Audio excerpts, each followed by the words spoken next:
Alexandre Moniol a été mon deuxième coup de cœur. Le magazine Le Pod avait pris son envol. On avait décidé de choisir quelques lieux pour distribuer la version papier d'abord à Paris. Au Salon de la Radio en janvier 2020, juste avant que le Covid explose, le Pod Village a vu le jour. On se disait que c'était bien de donner le nom à un village pour rappeler que notre magazine était là et puis pour réunir aussi les podcasteurs et les podcasteuses. Donc le Pod numéro 2 a donc été prévu pour sortir pour le Salon de la Radio 2020, ce qui est arrivé. On avait réuni une quarantaine de sociétés dédiées au podcast dans un espace assez sympa avec des parasols, un espace de rencontre entre producteurs et puis un petit espace de conférence. Le monde du podcast natif commençait à montrer le petit bout de son nez. Le Paris Podcast Festival venait de terminer sa deuxième édition et Nina Cohen, qui travaillait à mi-temps pour le PPF donc, et puis à mi-temps pour nous a vraiment bien aidé à développer l'espace et à organiser tout ça. En préparant ce Pod Village en novembre 2019, je suis tombé sur une vignette de podcast que je trouvais sympa. Le canon sur la tempe, et ça m'a emporté dans une enquête originale et personnelle. Je me suis alors dit que je voulais mieux connaître Alexandre Moniol. Je vous propose de partager ce moment très agréable. Si vous avez aimé Sarah Strey-Stéphanie et son podcast Frouch dans le premier épisode de mon coup de cœur, vous allez certainement aimer aussi Alexandre Moniol. Je suis un peu tombé par hasard sur son podcast qui est sorti fin 2018, début 2019, et j'ai rencontré celui qui en est à l'origine pour connaître un peu l'envers du décor et vous apporter des infos sur la manière dont ce podcast a été réalisé, financé, organisé, bref, pour vous donner quelques billes si jamais vous voulez vous lancer. Allez, bonne écoute.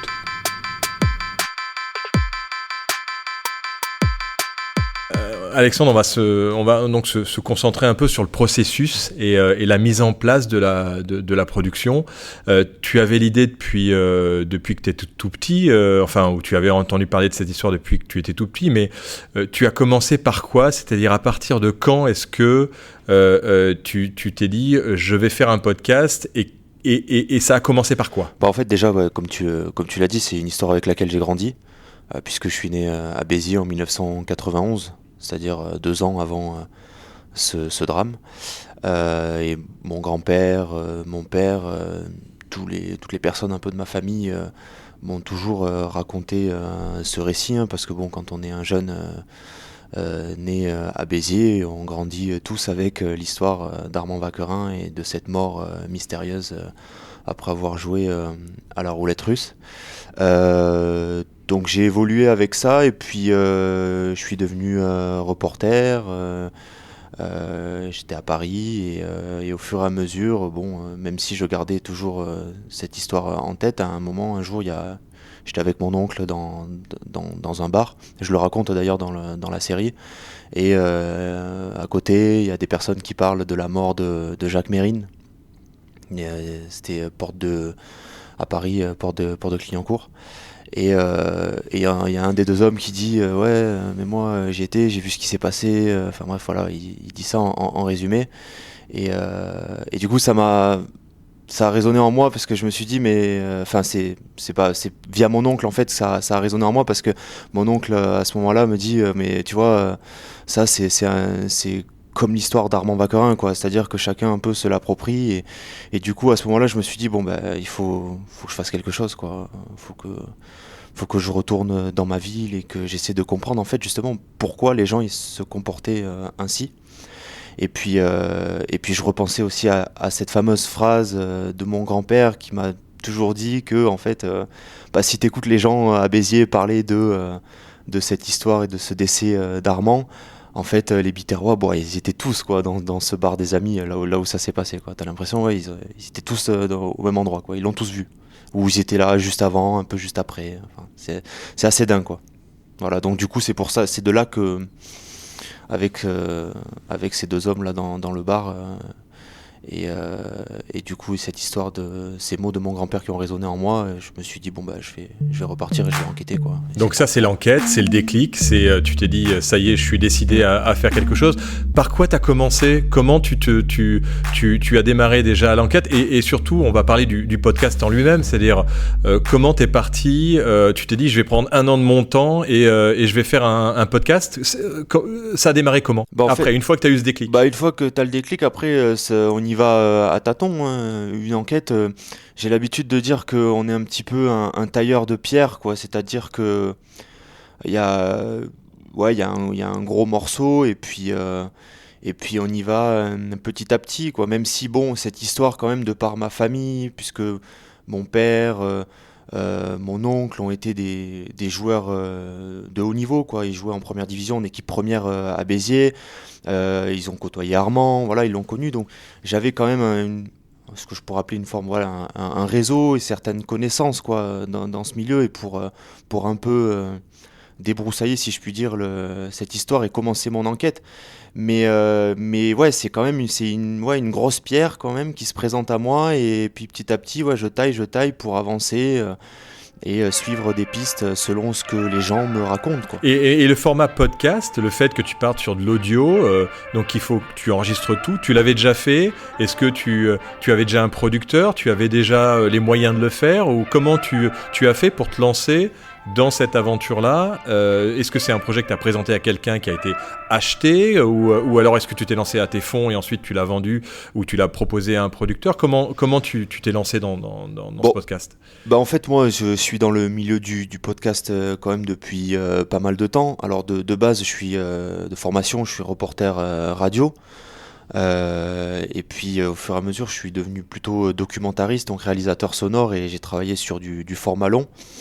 Et voilà, je suis dans le milieu depuis quelques temps, j'ai bossé pour Transfert notamment, de Slate, qui est bien connu. Et donc je connaissais quand même des personnes dans le milieu du podcast et de l'audio. J'ai aussi travaillé à Arte Radio. Et donc une fois que j'avais cette histoire en tête et ce projet, bah, déjà je l'ai fait mûrir moi, parce que c'est quelque chose qui est important. Quand on a un projet. Ça veut dire que tu as écrit? Tu as écrit sur... En fait, t'écris, ouais, tu as des idées, donc quand même, tu réfléchis à quelle direction donner à ton projet, quoi. Ouais. Même si c'est une enquête, tu as quand même en tête à quel niveau qu'est-ce que tu veux raconter par rapport à ce projet-là. Et puis, quand selon moi c'était assez clair, bah, j'en ai parlé à une de mes connaissances qui est Julien Neuville qui a cofondé le studio Nouvelles Écoutes et voilà, on s'est vu dans un bar et puis on parlait un peu de tout et puis on en est venu à ça et j'ai dit bah il y a une histoire, ah ouais bah raconte-moi, et donc je l'ai fait le pitch mais c'est un pitch un peu comme je l'aurais fait un peu dans une discussion informelle, quoi. C'est ou comme à toi, par exemple, si tu savais pas l'histoire, je t'aurais raconté, je t'aurais dit, bah, tu sais pas quoi, en fait, à Béziers, il y a cette histoire, il y a ça. Et voilà, et moi, j'aimerais raconter ça. Et puis, du coup, Julien, il a accroché et c'est parti après. C'est parti. Donc, ça veut dire que là, à partir de là, tu avais un moyen de financement, en gros, du temps que tu allais passer, ou alors c'est pas si simple que ça? En fait, avec mon projet, ou plutôt, le projet, il venait aussi avec une embauche pour faire de la réalisation pour d'autres personnes dans le studio Nouvelles Écoutes. Donc, en fait, c'est une forme de package, c'était compris dedans, quoi. C'est-à-dire que, voilà, si mon profil intéressait Julien et moi, je voulais aussi faire ce documentaire et donc lui aussi. Et du coup, j'ai intégré Nouvelles Écoutes en CDI. Et dans mon CDI, j'avais des moments où j'étais détaché pour produire Le Canon sur la tempe, quoi. D'accord. Voilà. Ok, donc, d'accord. de temps en temps, je descendais à Béziers. Bon après, quand j'étais chez moi, je faisais des interviews aussi. Ça arrivait parce que bon, c'est le réel. Hein, y a des trucs qui tombent un peu tout le temps. Et puis les 2 derniers mois, avant que ça sorte, c'est sorti le 1er décembre 2018. Et les deux mois avant, enfin, j'étais quasiment 2-3 mois à temps plein, quoi. voilà, à faire le montage. Donc ça veut dire que tu te baladais dès que tu as su que le projet était bon et qu'il a dit ok, on y va, ça m'intéresse, et en plus bon, tu pouvais bosser pour Nouvelles Écoutes. Ça veut dire que derrière tu as commencé à te balader avec ton enregistreur. Alors comment tu faisais techniquement? C'est-à-dire à partir de là, tout ce que tu faisais, tu l'enregistrais? En fait là c'est ce qu'il y a, c'est que ce projet-là, c'est ce qu'on appelle une enquête. Et donc c'est quelque chose qui se construit au fur et à mesure, et t'es toujours dépendant du réel, quoi. Donc quand il y a des trucs, des coups de fil, ouais, tu enregistres. Après, tu n'enregistres pas tout, parce qu'il y a des moments où tu te poses la question de te dire, ouais, tu te dis est-ce que j'enregistre ou pas, mais t'enregistres beaucoup, beaucoup quand même. Tu préfères avoir plus de matière que pas assez. Donc ouais, ça t'habite au quotidien, quoi. C'est un truc. Et donc après, une fois que tu as fait tout ce travail que tu fais au fur et à mesure, ça veut dire quoi? Ça veut dire que les sons, tu les écoutes au fur et à mesure, tu les réécoutes, tu les classes pour ensuite te dire ça, je vais l'utiliser, ça, je vais pas l'utiliser. Tu prépares aussi d'autres enregistrements, des appels avec ton père, des appels avec tout ça. Tu le prévois, ou combien il y a de parts d'imprévu et de planifié dans ton enquête? Ouais, je sais pas, je pourrais te donner un pourcentage, c'est un peu vague, quoi, parce que ça varie tout le temps, mais imprévu, je sais pas, c'est peut-être imprévu 60-40, quoi. En gros, oui, il y a quand même beaucoup de choses de prévues, quoi, parce que ouais, quand tu descends à Béziers, tu cales des gens que tu veux voir, que tu interviews, la plupart du temps c'est ça. Ouais. Après, les imprévus, bon, c'est des gens qui te rappellent, des choses que tu remarques, des discussions, et on t'oriente sur une autre piste, et puis ça repart, et donc tu dois tout recalculer, ou tu dois un peu avancer différemment selon ce qui arrive, quoi.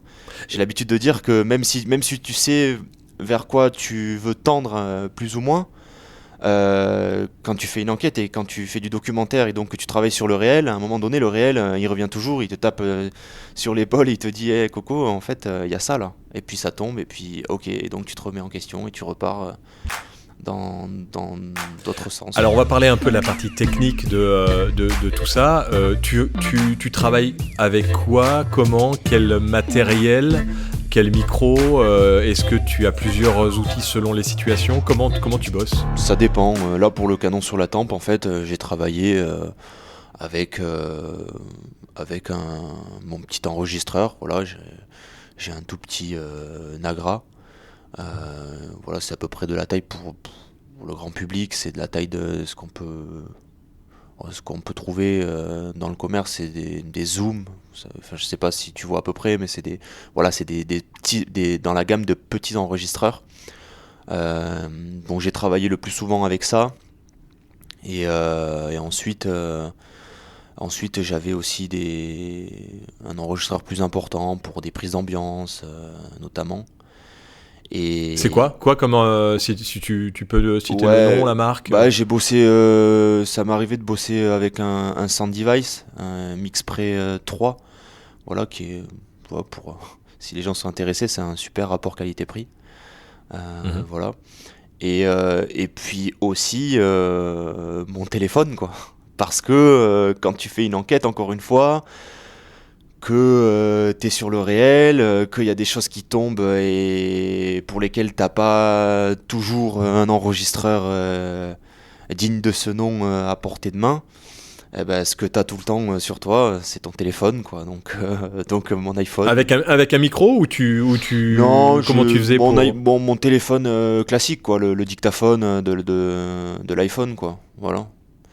Ah oui, mais quand tu reçois des appels, par contre, tu pouvais pas l'enregistrer. Quand tu reçois des appels, il faut que tu fasses par Skype ou par un autre biais que tu enregistres. Quand je reçois des appels, ouais, t'es obligé de, soit tu repousses, ou pour les coups de fil, il fallait qu'à un moment donné je sois chez moi en studio pour que je puisse l'enregistrer avec un matériel, enfin un raccordement, quoi. Voilà. Et que la personne soit là et dispo au moment où tu vas l'appeler, parce que sinon tu n'arriveras pas à l'enregistrer. Ouais. Et donc chez toi, quand tu enregistrais chez toi les enregistrements, tu faisais comment? Avec quel logiciel, quel système, ou quel système D? Après, dans les logiciels, il y a Pro Tools, quoi, que j'ai utilisé beaucoup. Mhm. Sinon, il y a aussi Reaper, Reaper qui est pas mal. Et je bosse aussi avec un logiciel qui s'appelle Hindenburg, voilà, qui est un logiciel danois, qui est intéressant. Et, euh, et puis... Et qui sera dans le pod 2 d'ailleurs. De quoi? Et qui sera dans le pod 2 Ah ouais, d'ailleurs. c'est-à-dire ouais, tu les as rencontrés? Hindenburg, en fait, ouais, on les connaît depuis très Ouais, longtemps. c'est hyper Je cool, les hein, connais depuis 5-6 ans. c'est un Ouais. super... franchement, c'est un bon logiciel, quoi. Il se situe entre l'usine à gaz que peut être, je sais pas, les logiciels de type Logic ou même Pro Tools, c'est quand même assez dense comme logiciel et aussi entre ça et puis les choses un peu plus légers, voire trop légers, comme Audacity, quoi, par exemple. Donc non, c'est bien pour faire de l'audio, quoi, c'est cool. Mm. Donc, si je comprends bien, c'est quand même un peu système D, même si tu as du matériel professionnel. Tu utilises des micros spécifiques que tu connectes à ton sound device ou à ton Nagra, ou c'est le micro du Nagra et sur le sound device, il n'y a pas de micro sur le sound device, c'est un enregistreur. Sound device, c'est sur la Mixpray. C'est un Ouais, enregistreur sur lequel tu connectes des micros. Ouais. Tu peux connecter ouais, c'est ça. des micros stéréo ou pour faire de l'ambiance ou des monos pour faire les interviews, des LEM par exemple. Euh, voilà, ou des choses comme Et ça. tout ce matériel-là, c'est du matériel à toi ou c'est des choses Bah, que Nouvelles Écoutes a? il y a une partie du matériel qui était à moi, hein. C'est notamment le petit Nagra et bon, bien sûr mon téléphone. Et puis sinon, ouais, le matériel un peu plus important, il était via la boîte, quoi, via Nouvelles Écoutes. Mm. La partie montage, tu montais toi-même au fur et à mesure ou tu as tout monté à la fin? Non, non. Ou tu l'as pas fait? En fait, si tu veux, le montage, il se fait quand même plus vers la fin. Mais il y a des choses qui se passent pendant que tu es en train de monter aussi, hein. Comme encore une fois, le réel est là, quoi. Donc, même les 2 derniers mois où j'étais en train de monter, c'est pas. Tu vois, je décide pas, je me dis, je monte, ça y est, je ferme la boutique, c'est fini, j'enregistre plus rien. Il y a des trucs qui tombent, en fait, du coup, tu t'es en train de monter, puis t'enregistres d'autres trucs, et bon, tu rajoutes, quoi. Mais quand même, oui, la grosse partie du montage, elle se fait vers la fin, ouais. Donc dans ce montage, il y a toute une histoire à raconter avec un certain nombre d'épisodes où tu travailles la narration. Comment est-ce que tu fais pour donner envie d'écouter l'épisode d'après? Bah, tu vois à peu près ce que tu as comme matière et par rapport aussi à ton idée d'origine, à comment tu voulais un peu raconter.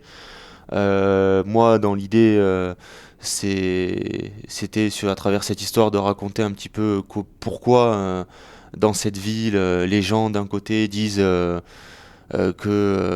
il a été assassiné.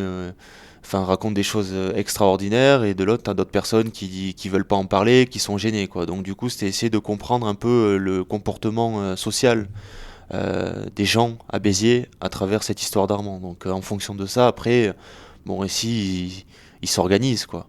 Il y a des choses que je prends, des choses que je prends pas, et puis surtout c'est quand même un documentaire, c'est une enquête, on est quand même sur des choses vraies, et puis faut être voilà, il y a une éthique, il faut quelles sont les infos qu'on peut mettre, pas mettre, celles qui sont vérifiées, pas vérifiées, là où on en a assez, voilà, c'est le choix aussi, il est dicté par ça, hein, au-delà du chemin que je souhaite donner en tant que réalisateur à ma narration.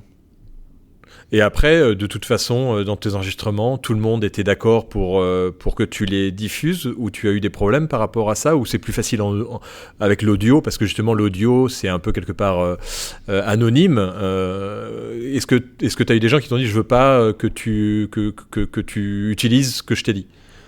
Bah en fait, ce qui est diffusé, de toute façon, les gens étaient prévenus. Il y a voilà, il y a l'accord, ou en tout cas, voilà, ils étaient au courant.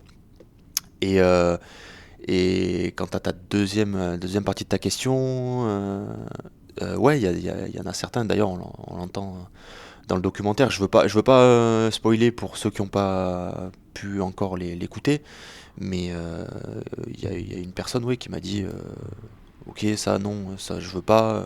Donc du coup, on s'organise différemment quoi pour raconter ce que la personne qui souhaite pas passer au micro m'a dit. D'accord. Au niveau de la musique, comment est-ce que tu travailles tes petits enchaînements? Parce qu'on voit qu'il y a quand même une écriture, une narration bien entendu, et puis ce qu'il faut dans un podcast natif, bien entendu, c'est la partie augmentée avec cette musique qui fait des petites transitions entre les entretiens et l'enquête. Comment est-ce que tu l'intègres? Comment est-ce que tu la travailles? Et comment est-ce que tu as fait là sur cette série? Bah déjà la musique, j'ai travaillé avec deux compositeurs. Mark Henry Phillips, qui est un compositeur de podcast à succès américain, qui a composé notamment la musique de Serial, de Homecoming aussi. Voilà, qui sont des podcasts et documentaires et fiction le premier c'était par l'équipe de This American Life et le deuxième Homecoming c'est par Gimlet.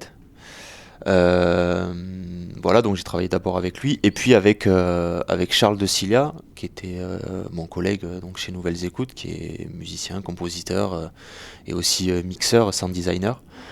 Donc là, bon, j'ai donné un peu l'orientation de ce que je souhaitais en termes de musique et d'ambiance à donner, et puis eux ont composé. Alors Mark Henry il a composé le générique et puis quelques tracks à l'intérieur de la série, et puis Charles a fait tout le reste quoi, en déclinant un petit peu tout ça quoi, dans un même mood en fait. Voilà, et puis ensuite il y a ce qu'on appelle la phase de scoring qui se fait au fur et à mesure du montage. Là, je veux de la musique. Il y a une discussion avec. Bon, c'était avec Charles, puisque Marc est aux États-Unis, mais c'était plus avec Charles au quotidien. Voilà, mettons de la musique là, puis là, ça, non, pas là, on enlève là. Ok, voilà. On place la musique, quoi, la bande originale. Donc toi, tu décides en fait du contenu avec la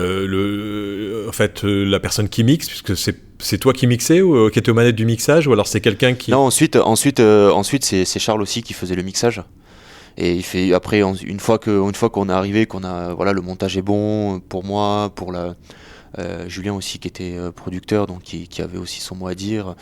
Et puis une fois que aussi la musique est placée, ça part au mix. Charles fait le mixage, crée un peu l'osmose entre les voix, les ambiances et la musique notamment.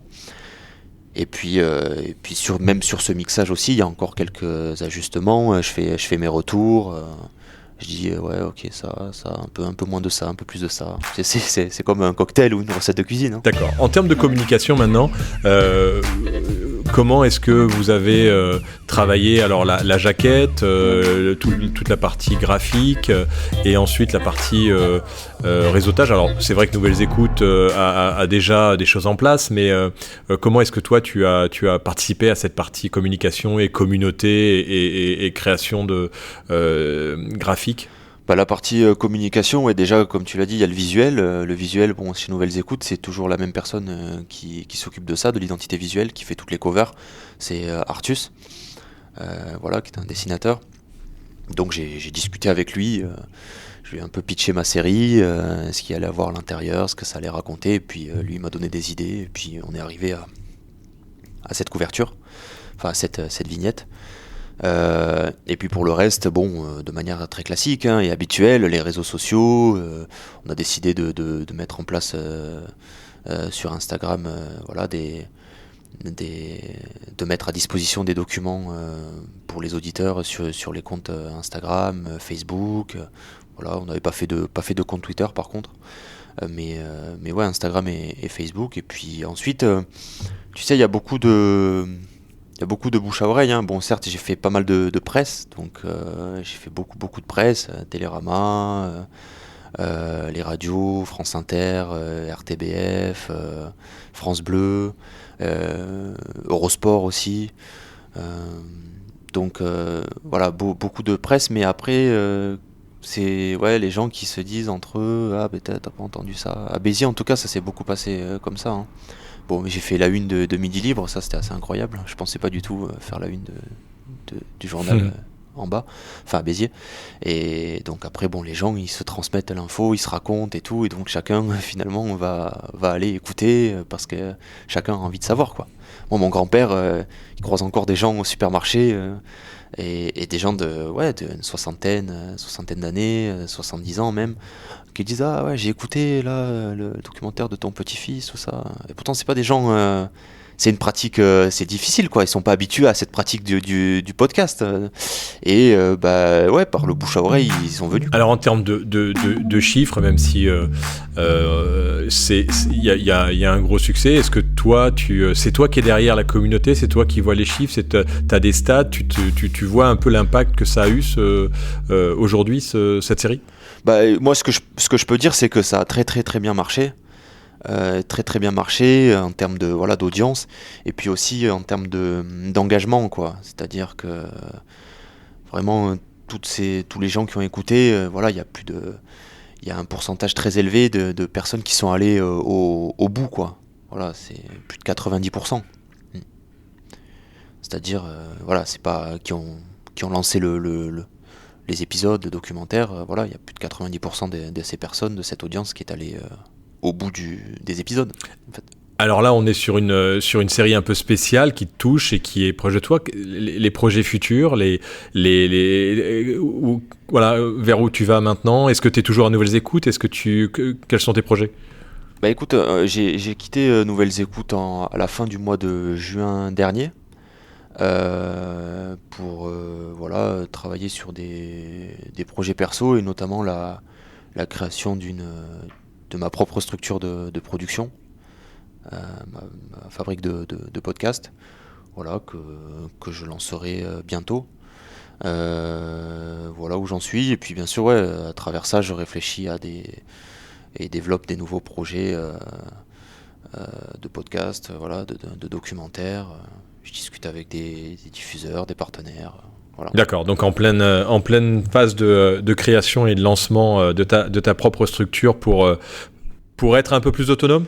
En fait non, c'est même pas ça, parce que par exemple le Canon sur la tempe, chez Nouvelles Écoutes, il est sorti, il a été créé comme je l'imaginais, quoi. Voilà, il y a eu un vrai travail avec Nouvelles Écoutes, avec Julien, hyper constructif, donc il n'y a pas eu de souci à ce niveau-là.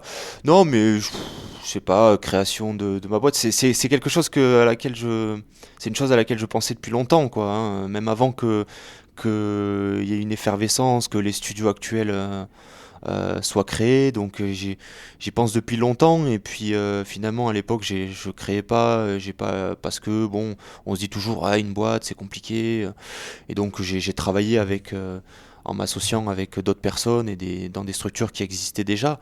Mais là, j'ai 28 ans, je pense que c'est le bon moment, quoi. Eh bien, écoute, Alexandre, merci. Alors, comme je le fais régulièrement, quand je dis régulièrement, c'est le deuxième podcast, donc c'est pas...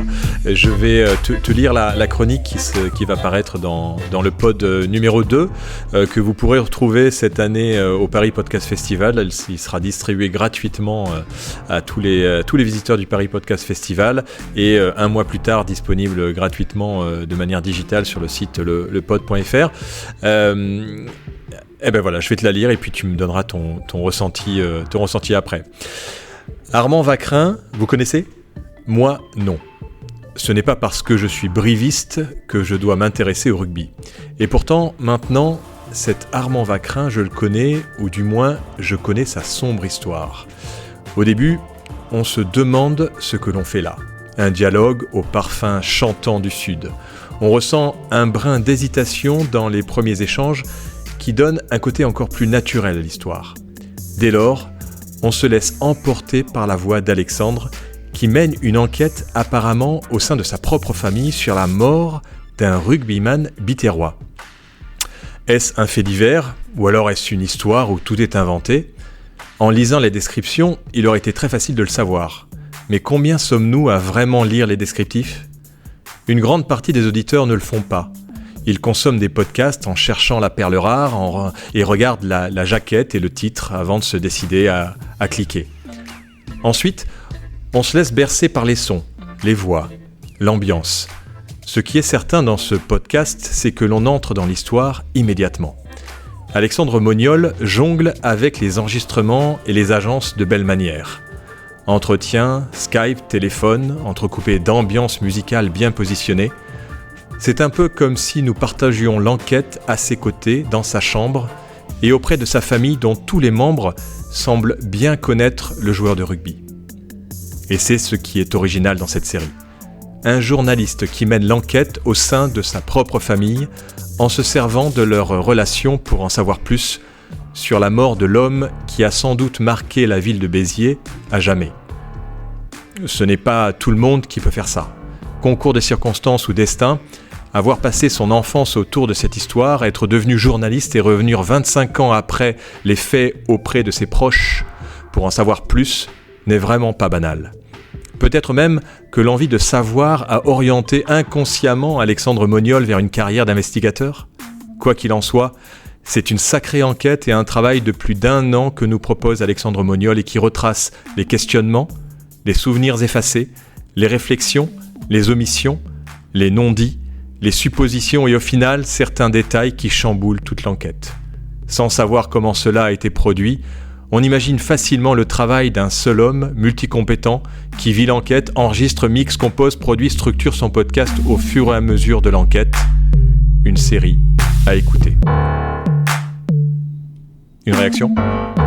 Merci beaucoup.